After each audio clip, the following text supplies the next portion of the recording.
If you're moving to Columbus, Ohio in 2026, buying a home in the wrong school district could cost you tens of thousands in unexpected taxes and hidden fees. Today I'm breaking down exactly where you should and shouldn't be looking.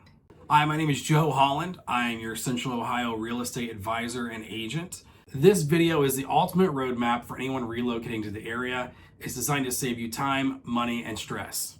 Let's get to it. So one of the first things you need to understand is why Columbus is booming in the first place.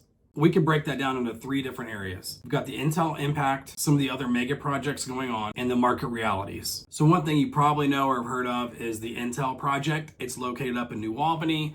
It was initially a $20 billion investment. That investment is now scaled to over $28 billion. This represents the single largest private sector investment in Ohio's history. Now, we've had some pushbacks on it. It's been delayed. So instead of actually producing chips this year, they're now set to start producing in 2030, 2031. It's dubbed as the Silicon Heartland in New Albany. As of early 2026, earlier this year, the massive basement levels have been completed after pouring over 200,000 cubic yards of concrete. That is a lot of concrete, according to the internet. So the project is dubbed too big to fail for both Intel and the United States government. The project is transitioned from a sprint to a marathon. You will see plenty of cranes in New Albany over the next few years, but you're not going to see chips that say made in Ohio until 2030. So the other mega projects going on, what are they? So I'm going to put these up on the screen so you can read along with me. I'm going to read off the project name, the investment, and the impact it's supposed to have here regionally. CMH, which is our airport next terminal, investment of $2 billion, and a global transit capacity and international hub status. We're going to have status. Pay no attention to that fool. This is actually a very big deal. The new $2 billion airport terminal will handle 13 million passengers and is working to secure the first ever direct flight to Europe. That's amazing. CMH Wexner Hospital got an investment of $2 billion plus. The impact, premier medical research and healthcare employment. Amazon, 23 plus billion. Cloud infrastructure tech ecosystem density. West Broad BRT. This is the Link Us. This is going to be the new transit system that's coming to Columbus. 339 million. Transit-oriented development and workforce mobility. Scioto Peninsula revitalization. Riverfront urban density and 1,000 permanent jobs. Pretty cool. Merchant building, 345 million. North market expansion and luxury high-rise living. Now we're gonna get to the market realities. A lot of people will say that the housing market in Columbus is very balanced, but I'm going to tell you it's still very competitive. And in my opinion, it's still very much a seller's market. I'm going to look down. Don't think I'm rude. I want to make sure I get these numbers right. The median home prices have stabilized between $315,000 and $350,000, showing a steady appreciation of approximately 3.3% year over year. That's good equity if you got it. Despite elevated mortgage rates remaining in the 6% range, demand remains high, driven by a millennial-heavy population that constitutes for almost 40% of households in the region. With 55% of Columbus households currently renting, and the median house price is somewhere between $325,000 and $350,000, it's created a bottleneck in a highly competitive environment. So here locally, you can find, what you want to balance out what your budget is and your goal is and everything. So we do have solutions at every level. All right, so now we're going to get into the suburbs matrix. The spatial distribution of wealth and demand across these neighborhoods in Central Ohio is heavily skewed towards districts that offer superior educational outcomes and low student to teacher ratio. So the relocation matrix divides the metropolitan area into 4 distinct quadrants, each serving a specific demographic and financial profile. Let me tell you what that means. So your north and northwest, let's see, I don't know how it's gonna go on the camera. Hopefully it goes, I don't know if I need to go this way or go that way. North and northwest suburbs. So we're talking about Dublin, Powell, Delaware, Upper Arlington represent the region's the most prestigious residential enclaves. These areas are the primary draws for relocating families due to their top-ranked public school systems and relatively smaller class sizes. Dublin City Schools consistently earn 4.5 to 5-star ratings from the Ohio Department of Education. The district serves almost 2,000 students at Jerome High School alone. That's big.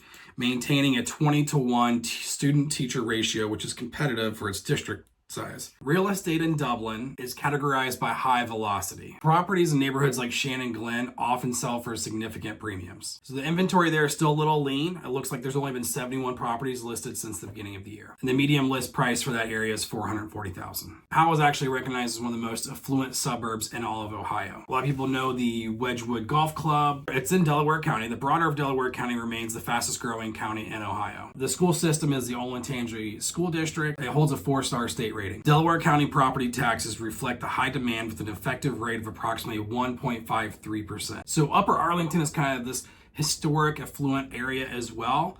Also rated really high for schools. It's one of the top choices for professionals at Ohio State because it's so close, and for downtown executives. Now, as an older established suburb, Upper Arlington has very little new construction, which leads to sustained high values, especially for renovated historic homes. We've already kind of talked about New Albany a little bit. It's on the northeast quadrant. Intel is driving a lot of the demand there. It's also a very affluent area as well. So the New Albany Plain Local School District has also earned a perfect 5-star rating and frequently cited as the #2 district in the Columbus metro area. Now this is a very planned out city. If you ever visit New Albany, you'll understand exactly what I'm talking about. The housing market is split between the ultra luxury estates, like in the New Albany Country Club. Average sale prices reach $1.18 million. Newer planned communities like Nottingham Trace and Upper Albany, as of April 2026, the median list price in New Albany still sits at $527,000. So Westerville kind of offers a balanced market with the median list price of almost $500,000. It serves as an accessible alternative to New Albany while still providing excellent school service. It is a charming historic uptown district. Now we're going to go to the west side. All right, so the west side is centered on Plain City and Hilliard, primary destination for buyers seeking modern amenities and value compared to northern enclaves. Hilliard is very well known for its schools, making it popular for young families. There's also a lot of new construction going on in that area. Plain City has seen a dramatic rise in inventory, with almost 500 properties currently listed, a figure that surpasses many of the larger suburbs. The median house price of $580,000, a high concentration of large new build homes. Plain City is ideally positioned for those working at the Honda facilities in Marysville or the growing logistic hubs in the western I-270 belt. All right, now we're going to move into the central and historic part of the city. We've got German Village, the Short North, and the Scioto Peninsula. German Village is renowned for its brick-paved streets and 19th century architecture. It remains one of the most walkable and culturally rich neighborhoods in the Midwest. The Short North is easily dubbed the city's premier arts and entertainment district, and it's still seeing continuing high demand and growth in that area as well. So the Scioto Peninsula is kind of neat. It's an emerging district that's being built from the ground up to be a 24-hour mixed-use neighborhood, offering resort-style residential towers and immediate access to the Scioto Mile riverfront parks. Pretty cool. So what are the good parts of living here? As a local resident, I'd say there's a lot. There's always lots of good places to eat. There's lots of jobs. There's lots of fun places, lots of fun things to do. There's the Columbus Zoo. There's so many fun things to do. On and on. Maybe I'll put up a list or something. What are the bad parts? Everybody that lives here would tell you number one is traffic. It stinks, especially with all the construction and all the growth that's coming in. The weather can stink. It does get really cold here.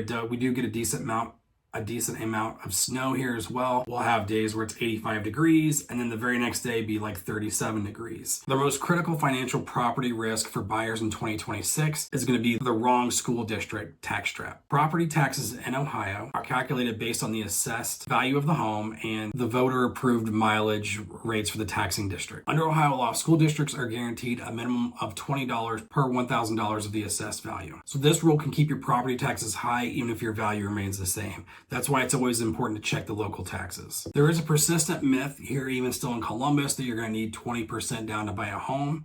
That's just simply not true. In reality, there's multiple programs that help first-time home buyers, even second-time home buyers. There's all kinds of local programs. I work with a lender that's got a couple of different grants. There's ADDIE, which stands for the American Dream Down Payment Initiative. You can get up to $14,000 or 6% of the purchase price. There's OFA for first-time home buyers. There's Communities First Ohio. There's VA and USDA loans as well.